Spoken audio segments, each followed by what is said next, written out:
This is an Easter Sunday message. The title is The Gospels Teach Us How to Live into God's Future. Before you listen to this message, please read Revelation 21, 1 through 7, and Matthew 28, 1 through 10. We can think of Revelation 21, 1 through 7 as the epistle reading, and Matthew 28, 1 through 10 as the gospel reading. Read those parts of the Bible, then say out loud 3 times, or if you can't say it out loud, say it to yourself 3 times. The Gospels teach us how to live into God's future. After that, please watch the rest of this video. In my bedroom, I have an Amazon Echo Flex. It's small. It plugs into an outlet. I can ask it to play a song or put something on my calendar or tell me about the latest news, sports, or weather.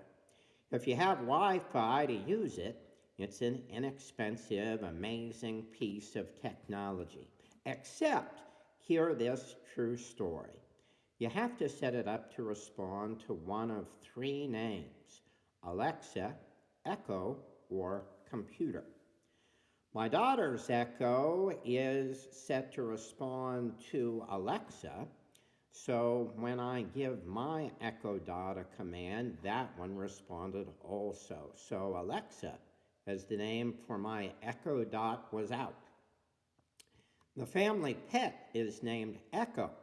So Echo, as the name for my Amazon Echo Dot, was also out because that could cause a lot of confusion.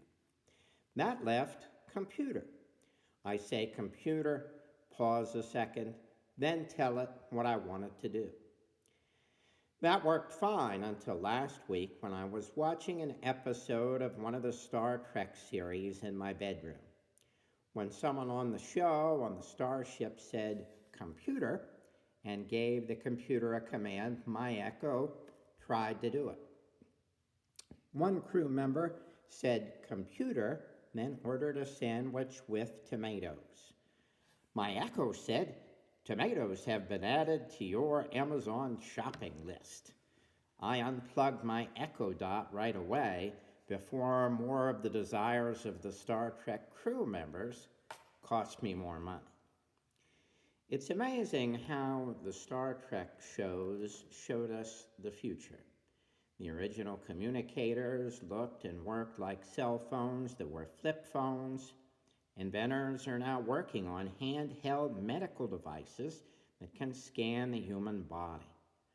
Crew members walked around with pads, little computers they could carry that had a lot of data in them.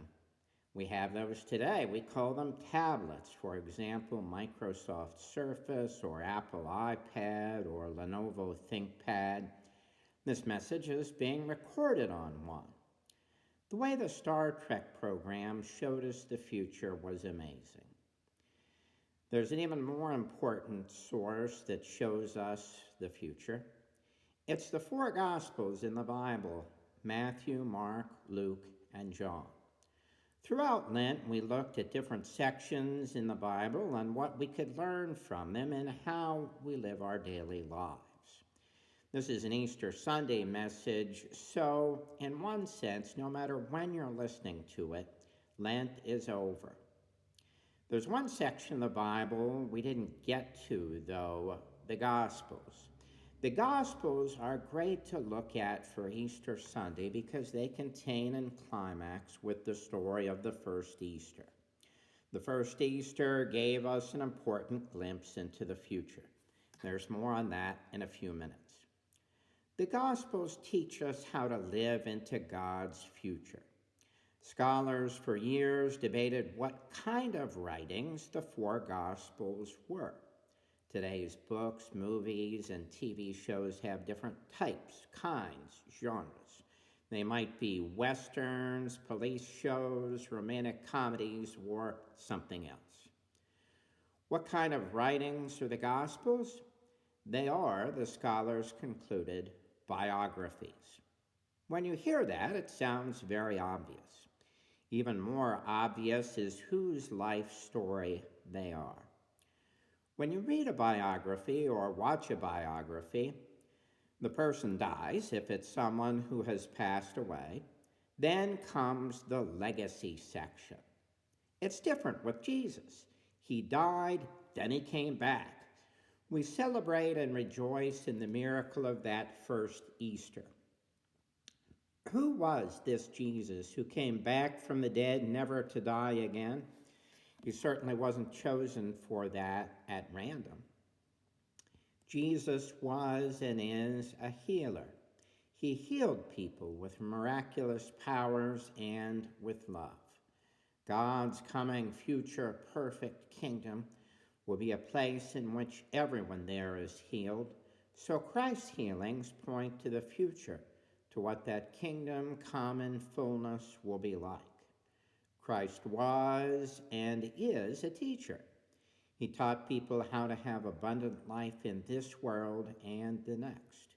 Do unto others as you would have them do unto you. In other words, treat others the way you would like to be treated if you were in their place. Most people do that pretty much, kind of, most of the time. What would it look like if everyone did that all the time? It would look very different than the way the world looks now. Love your enemies, Jesus taught. What would it look like if everyone did that all the time? It would look very different than the way the world looks now. Forgive.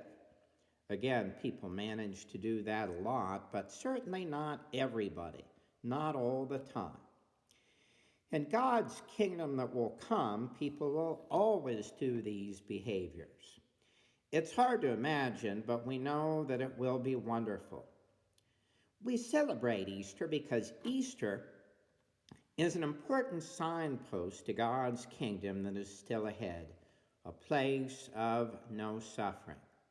The joy that was felt by those who saw the empty tomb that first Easter morning after they realized what had happened, that joy points forward to the joy in the coming kingdom. Jesus conquered death that first Easter. The conquest of death by one person points to the future in which there will be no more death. Verse 4 of our epistle reading. These verses from the Bible's final book also give us a glimpse of this wonderful future. Revelation, please note that name is singular. The name of that book ends with the letter N. Revelation is a very important book of the Bible. But you don't get to God's coming perfect future kingdom by unlocking some secret code in the book of Revelation.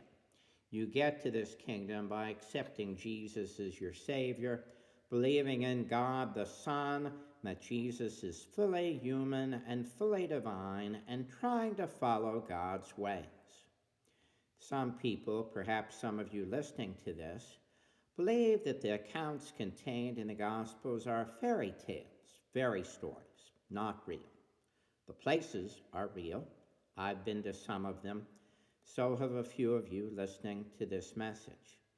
If you have this view that there is real life and that the stories in the gospel are made up, you need to turn that view 180 degrees. You need to turn that view upside down. Being connected to Jesus is what makes life really real. It's like that song, It's Only a Paper Moon, published in 1933, music by Harold Arlen, lyrics by Yip Harburg and Billy Rose.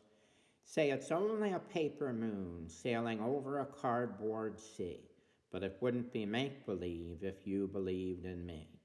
Without your love, it's a honky-tonk parade. Without your love, it's a melody played in a penny arcade. It's a Barnum and Bailey world, just as phony as it could be, but it wouldn't be make-believe if you believed in me. If you believe in Jesus, then the world stops being phony and you see the reality of this world. You also see the reality of God's kingdom breaking into this world, changing everything, like the first buds of spring, or like a medical worker who risked his or her life to help someone with COVID-19. Sin is powerful, but the signs of God's coming kingdom are more powerful. Disease is powerful, but the certainty of a time when suffering is no more is more powerful. Despair is powerful, but hope in a risen Savior is more powerful. In order to truly rejoice in the Easter story, the empty tomb and the Savior's flesh that could be touched, you must be connected with Jesus. That's not about being judgmental or lying about someone else's religion or hurting those on the margins. The ones shoved aside and left out were the ones Jesus lifted up the most. It's not about destroying the government or worshiping the government either. It's about living into God's kingdom and how you act, think, and feel. That's a lot easier to say than it is to do. There are times when it's easy to be sad, scared, frustrated. Those are the times when it would be easy to turn away from morality and caring about others. With COVID-19, this is one of those times when it's easy to be scared, sad, or frustrated. We hear about people acting selfishly and hurting other people. We also hear about wonderful acts of kindness, acts by which people are helping other people.